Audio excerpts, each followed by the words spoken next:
Hallo und herzlich willkommen auf dem Permakulturkanal. Der Winter hat uns voll im Griff und draußen ist das Minusgras und kalt. Es schneit, es ist toll und herrlich draußen, aber nur für Spazierengehen. Es wächst tatsächlich jetzt erstmal nichts und es kann nichts geerntet werden. Aber drinnen haben wir unser Projekt mit der Wurmfarm und Tomaten- und Chili-Anzucht. Und da machen wir heute weiter. Nach 7 Tagen sind erstmal die Chilis gekeimt. Da gehe ich jeden zweiten Tag mit der Sprühflasche drüber. In die Wurmfarm habe ich tatsächlich 1,5 Wochen nicht reingeschaut. Die Aussaat von Tomaten, Chilipflanzen und Paprika mache ich zeitversetzt im Januar, Februar und im März. Und jedes Jahr beobachte ich, was ist denn besser geworden. Das ist auch jedes Mal immer ein Experiment. Heute bekommen die Würmer eine Ecke aus der Birne. Eine Ecke ist angegammelt, also bietet sich das an, endlich zu kompostieren, in kleinen Stückchen geschnitten, im Volumen ungefähr von einem Esslöffel kommt es in die Wurmfarm rein. Um den Verrottungsprozess zu beschleunigen, schneide ich die Birne klein. Die wird dann natürlich schneller gammeln und gut verdaulich für die Würmer sein. Die übergestülpte Socke verschattet die ganze Konstruktion. Letztes Jahr habe ich damit sehr viel experimentiert. Dieses Jahr weiß ich ganz genau, wie ich mit den Tieren umgehen muss. Und eigentlich geht es mehr um die Paprika, Chili und Tomatenanzucht. Und die Wurmfarm ist untergeordnet in dem Ganzen. Dennoch möchte ich immer wieder solche kleine Experimente starten. Es ist zu Hause interessant, die zu beobachten. Im ersten Video über die Wurmfarm habe ich gezeigt, wie ich mit einer Stricknadel die Luftlöcher durchgebrannt habe. Und obendrauf habe ich ein paar Blätter reingelegt, ein Strunk von einem Apfel, der wurde schon ordentlich angeknabbert. Dieser Strunk reicht wahrscheinlich für 1-2 Wochen für die Würmer. Es sind nicht viele in der Wurmfarm. Und wenn der Strunk aufgefressen wurde, sind ein paar Blätter da, so können die weiter knabbern.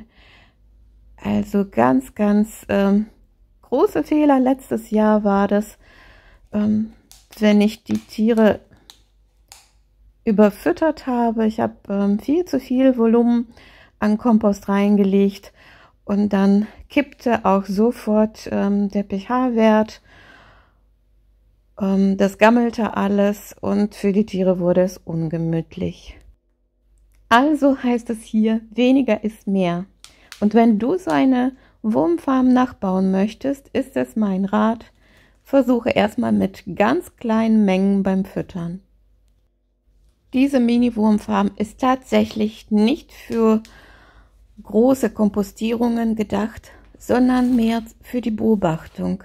Für die Beobachtung von Lebewesen richtig nah, und da der Winter so lang ist, bietet sich das an, auch mal mit der Anzuchtstation so eine Wurmfarm zu kombinieren. Für die Tomaten war tatsächlich sehr wenig Licht da. Die sind geschossen und sind ziemlich lang, die Stängel. Das gefällt mir nicht besonders.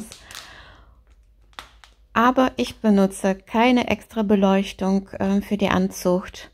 Also so ist es dann halt. Im unteren Behälter in der Wurmfarm landet immer wieder eine kleine Menge von Kompost. Und die könnte man wirklich zum Düngen als Anzuchterde benutzen. Und zwischendurch natürlich büchsen die Würmer aus. Das ist immer so witzig. Jetzt kommen die einfach nur rein zurück mit der Erde. Hier habe ich ein bisschen mehr Blätter reingetan, auch zur Beobachtung, wie vertragen die Würmer das. Die Zellulose ist ein fester Bestandteil von Ernährung der Würmer. Und so ein Esslöffel klein geschnittene Birne kommt auch mit rein. Mal schauen, für wie lange reicht das. Die Entwicklung beobachten wir in dieser Videoreihe gemeinsam.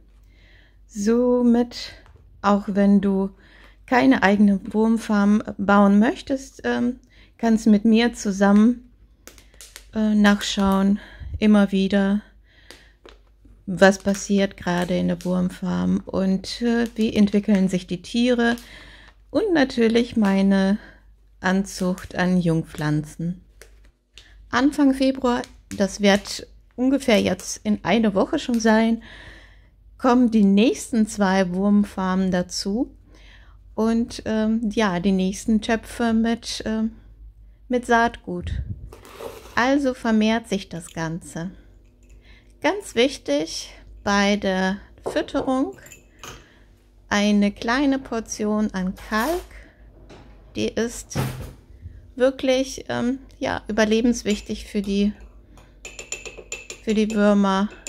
Das neutralisiert pH-Wert und ist gut für die Verdauung. In meinem Fall ist die Kalkmischung die zerstampften Eierschalen. Die zerreibe ich ganz, ganz fein im Mörser. Das reicht eigentlich so, die kleine Menge reicht für sehr lange. Aber du kannst auch eine Kalkmischung kaufen im Online. Das geht auch. Ganz wichtiger Aspekt noch für die Gesundheit der Tiere ist die Vermeidung der Wärmestau. Zum ersten die Verrottung, die sondert auch Wärme und man muss dann die direkten Sonnenlichteinstrahlungen vermeiden. Auch die Lebensmittel wie Zitrusfrüchte und Lauch müssen vermieden werden. Die sind auch nicht so gesund für die Tiere. Die Jungpflanzen in der Wurmfarm bleiben erstmal 2 bis 3 Wochen im kleinen Töpfchen. Danach pikiere ich die Pflanzen und es werden dann auf der Fensterbank viel mehr Töpfe und irgendwann mal artet die ganze Situation aus und Gott sei Dank gibt es ein Gewächshaus im März und da kommen die Jungpflanzen rein.